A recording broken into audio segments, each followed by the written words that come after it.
Magandang araw mga ka-garden. Nandito tayo sa gulayan ng Hulugan ES. Ito.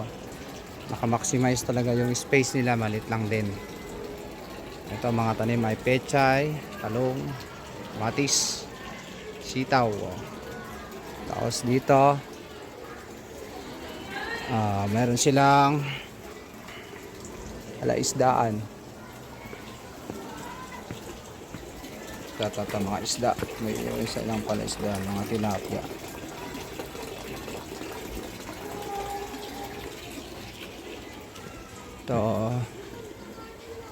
So ito yung kanilang gulayan.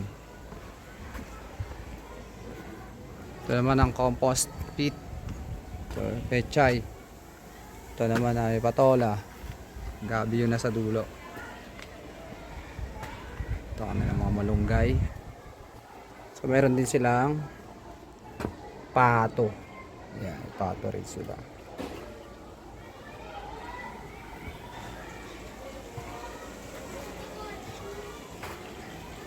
So meron din silang sigarilyas o kalamismis. Yan.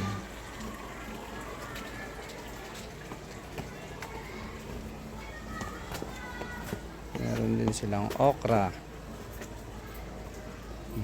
Okra. At yung mga okra ay harvest na yan. Matitigas yan.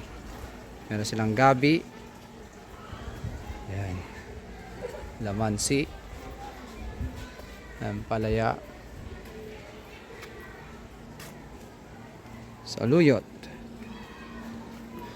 Yan. So, malit lang din ang space. May loyang dilaw. Mustasa. Yan. Meron na rin bunga yung kanilang mga sitaw. Mga sitaw. Tanglad. Yan. Meron din sila rito ang lettuce. Yan.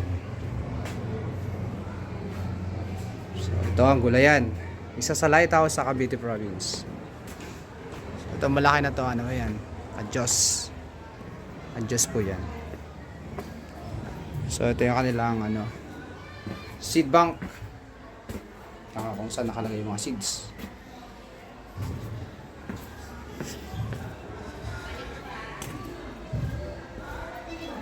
So ayan po ang gulayan ng Hulugan ES.